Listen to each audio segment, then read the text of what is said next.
আসসালামু আলাইকুম। বিডিসি নিউজে আপনাদেরকে স্বাগত জানাচ্ছি। আমি তমা চৌধুরী। জাতীয় পার্টির কাকরাইল কার্যালয়ে আবারও ভাঙচুর আগুন। গণ অধিকারকে দায়ী করে ব্যবস্থা চান শামীম পাটোয়ারি। জাপা নিষিদ্ধ হচ্ছে বিএনপি সহ 40 দল সংগঠনের সমাবেশ। তৌহিদি জনতার ব্যানারে মাজারে হামলা, আগুন, রাজবাড়িতে অনুসারীদের সঙ্গে সংঘর্ষ, নিহত 1, আহত শতাধিক। পুলিশের গাড়ি ভাঙচুর, রাজশাহীতে খানকা শরীফ হামলা। নির্বাচনের আগে নতুন সংবিধান প্রণয়নের গণপরিষদ ভোট চায় এনসিপি, আলোচনায় বসতে রাজি জামায়াত। ইস্যু তৈরি করে নির্বাচন পেছানোর ষড়যন্ত্র দেখছে বিএনপি। নষ্ট সিএনজি ঠিক করার সময় পেছন থেকে বাসের ধাক্কা, রাজধানীর হানি ফ্লাইওভারে দুর্ঘটনায় নিহত 2, গাজীপুরে বাস চাপায় পুলিশ কর্মকর্তার মৃত্যু, আহত স্ত্রী, চালক আটক। একই পদে বাংলাদেশের বেতন 1 লাখ আর ভারতীয় কর্মকর্তার 25 লাখ টাকা। রামপাল টপ বিদ্যুৎ কেন্দ্রে বৈষম্য সহ নানা অসঙ্গতি পেয়েছে দুদক, চুক্তিতে অনিয়ম ক্ষতি। 1 সপ্তাহের ব্যবধানে আবারও জাতীয় পার্টির কেন্দ্রীয় কার্যালয়ে হামলা, ভাঙচুর ও অগ্নিসংযোগের ঘটনা ঘটেছে। টিয়ারশেল, সাউন্ড গ্রেনেড ও জল কামান নিক্ষেপ করে হামলাকারীদের ছত্রভঙ্গ করে দেয় পুলিশ। হামলার জন্য গণ অধিকার পরিষদকে দায়ী করে নিষিদ্ধ করার দাবি জানান জাপা মহাসচিব শামীম হায়দার পাটোয়ারি। উঠছে নথিপত্র, উঠছে ধোয়া। 1 সপ্তাহের ব্যবধানে রাজধানীর কাকরাইলে জাতীয় পার্টির কেন্দ্রীয় কার্যালয়ে আবারও হামলা, ভাঙচুর ও অগ্নিসংযোগ। শুক্রবার সন্ধ্যা 7টার দিকে মিছিল নিয়ে হঠাৎ হামলা চালায় একদল লোক, ধরিয়ে দেয় আগুন। তখন কার্যালয়ের ভেতরে দলীয় কর্মসূচি পালনের প্রস্তুতি নিয়ে বৈঠক করছিলেন নেতাকর্মীরা। হঠাৎ আক্রমণে ছোটাছুটি শুরু করেন তারা। পরিস্থিতি নিয়ন্ত্রণে পুলিশ টিয়ারশেল, সাউন্ড গ্রেনেড ও জলকামান নিক্ষেপ করলে ছত্রভঙ্গ হয়ে যায় হামলাকারীরা। জাতীয় পার্টির নেতাকর্মীদের অভিযোগ, গণ অধিকার পরিষদ সহ কয়েকটি দলের লোকজন হামলায় জড়িত।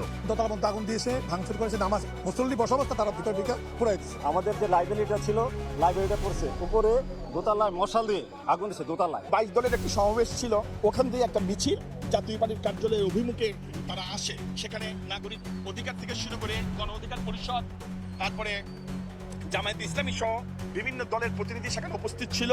সেখান থেকে মিটিং এর পরেই একটি মিছিল জাতীয় পার্টির কার্যালয়ের দিকে ধাবিত হয়। আমরা ধরেই নিতে পারি সে তাদেরই একটা ক্ষুদ্র অংশ। কেন্দ্রীয় কার্যালয় পরিদর্শন করে 24 ঘন্টার মধ্যে হামলায় জড়িতদের আইনের আওতায় আনার দাবি জানান জাতীয় পার্টির মহাসচিব শামীম হায়দার পাটোয়ারি। সরকারের দায় এড়াতে পারবে না, গণ অধিকার পরিষদের দায় এড়াতে পারবে না। আমরা গণ অধিকার পরিষদের এই ধরনের সন্ত্রাসী কার্যকলাপের জন্য সন্ত্রাস বিরোধী আইনে তাদেরকে ব্যান করার দাবি জানাচ্ছি সরকারের কাছে। হামলার পর জাতীয় পার্টির কেন্দ্রীয় কার্যালয় এলাকায় মোতায়েন রয়েছে আইন শৃঙ্খলা বাহিনী। জাতীয় পার্টিকে নিষিদ্ধ করা সহ 3 দাবিতে রাজধানীর শাহবাগে সংহতি সমাবেশ করেছে 40টি দল ও সংগঠন। এতে অংশ নিয়ে বিএনপির যুগ্ম মহাসচিব হাবিবুন নবী খান সোহেল বলেন, শেখ হাসিনার মতো জাতীয় পার্টিরও বিচার করতে হবে। জামায়াতের সহকারী সেক্রেটারি জেনারেল রফিকুল ইসলাম খান বলেন, নুরুল হক নুরের ওপর হামলা জুলাই অক্ষ ও গণতন্ত্রের ওপর আক্রমণ। স্বরাষ্ট্র উপদেষ্টা পদত্যাগ দাবি করেন গণ অধিকার পরিষদের সাধারণ সম্পাদক রাশেদ খান। জাতীয় পার্টি নিষিদ্ধের দাবি, গণ অধিকার পরিষদের সভাপতি নুরুল হক নুরের উপর হামলার বিচার ও স্বরাষ্ট্র উপদেষ্টার পদত্যাগ দাবিতে রাজধানীর শাহবাগে সংহতি সমাবেশ। শুক্রবার দুপুরে গণ অধিকার পরিষদের আয়োজনে এই সমাবেশে অংশ নেয় বিএনপি, জামায়াত সহ 40টি দল ও সংগঠন। 3 দফা দাবিতে ক্ষুব্ধ প্রতিক্রিয়া জানান বক্তারা। জাতীয় পার্টি বাংলাদেশে রাজনীতি করার কোনো অধিকার না। ফ্যাসিবাদের আত্মা এই দেশে রয়েছে। আমরা যদি একসাথে হয়ে রাস্তায় না নামতে পারি, একসাথে হয়ে না থাকতে পারি, সমাবেশে অংশ নিয়ে জাতীয় পার্টিকে ফ্যাসিস্টের দোষর আখ্যা দিয়ে কোনো ছাড় না দেওয়ার ঘোষণা দেন বিএনপি, জামায়াত, এনসিপি, গণ অধিকারের নেতারা।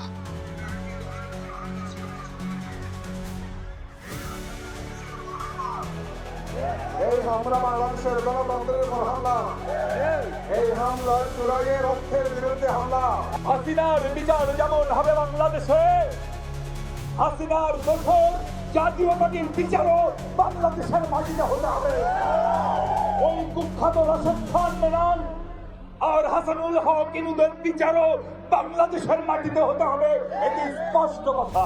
এই স্বরাষ্ট্র উপদেষ্টার অনুমতি ছাড়া, নির্দেশ ছাড়া হামলা হয় না, এই হামলার দায় নিয়ে স্বরাষ্ট্র উপদেষ্টাকে পদত্যাগ করতে হবে।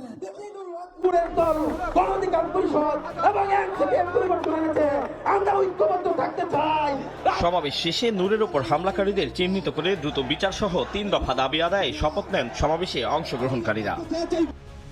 রাজবাড়ীর গোয়ালন্দে বাজার শরীফে তৌহিদ জনতার ব্যানারে হামলা ও ভাঙচুর এবং অগ্নিসংযোগ করা হয়েছে। এতে একজন নিহত হয়েছেন, আহত হয়েছেন শতাধিক। অন্যদিকে রাজশাহীতে আজিজ ভান্ডারের খানকা শরীফে ভাঙচুরের ঘটনা ঘটেছে।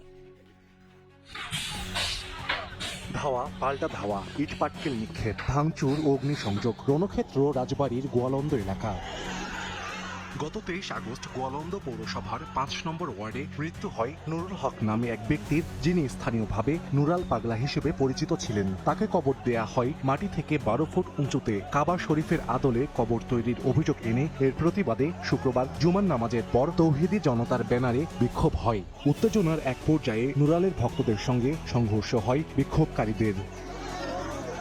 ভাঙচুরের পর আগুন দেয়া হয় মাজারে। এতে আহত হন উভয় পক্ষের শতাধিক। পরিস্থিতি নিয়ন্ত্রণের চেষ্টা করলে হামলা চালানো হয় পুলিশের ওপরও। ভাঙচুর করা হয় গাড়ি। পরে সেনাবাহিনী এসে নিয়ন্ত্রণে আনে পরিস্থিতি। গুরুতর আহতদের উদ্ধার করে নেওয়া হয় উপজেলা স্বাস্থ্য কমপ্লেক্স, রাজবাড়ী সদর ও ফরিদপুর মেডিকেলে।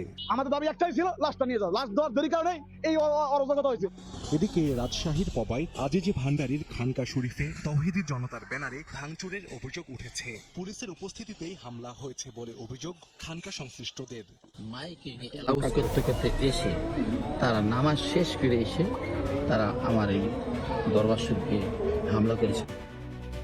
ইনফরমেশন পাওয়ার পর আমি গেছি, যাওয়ার আগে যেটা ঘটা সেটা ঘটে গেছে। অভিযোগ পাইলে অভিযোগ করে আইনগত ব্যবস্থা নেব। এখন পরিস্থিতি ওখানে শান্ত আছে। গত 23 আগস্ট রাজধানীতে একটি অনুষ্ঠানে গত 1 বছরে সারা দেশে প্রায় শতাধিক মাজারে হামলা ও ভাঙচুরের ঘটনা ঘটেছে বলে দাবি করে আহলে সুন্নাত ওয়াল জামায়াত। রাজবাড়ীর গোয়ালন্দে মাজারে অগ্নিসংযোগের ঘটনায় তীব্র নিন্দা জানিয়েছে অন্তর্বর্তী সরকার। শুক্রবার রাতে প্রধান উপদেষ্টার কার্যালয় থেকে পাঠানো বিবৃতিতে বলা হয়, মাজারে হামলা ও ভাঙচুরের সঙ্গে জড়িতদের চিহ্নিত করে বিচারের আওতায় আনা হবে। কোনো ব্যক্তি বা গোষ্ঠী জবাবদিহিতার ঊর্ধ্বে নয়। উল্লেখ করে বলা হয়, এই ধরনের বর্বরতা কোনো অবস্থাতেই সহ্য করা হবে না। আইনের শাসন সমুন্নত রাখার পাশাপাশি মানুষের জীবনের পবিত্রতা, জীবন দশায় এবং মৃত্যুর পরেও রক্ষা করতে অন্তর্বর্তী সরকার প্রতিশ্রুতিবদ্ধ বলে উল্লেখ করা হয় বিবৃতিতে। ফেব্রুয়ারির প্রথমার্ধে জাতীয় নির্বাচন ঘিরে ব্যস্ত সময় পার করছে নির্বাচন কমিশন। রাজনৈতিক দলগুলো নির্বাচন নিয়ে তবে নানা শর্তের বেড়াজালে দেখা দিয়েছে সংশয়।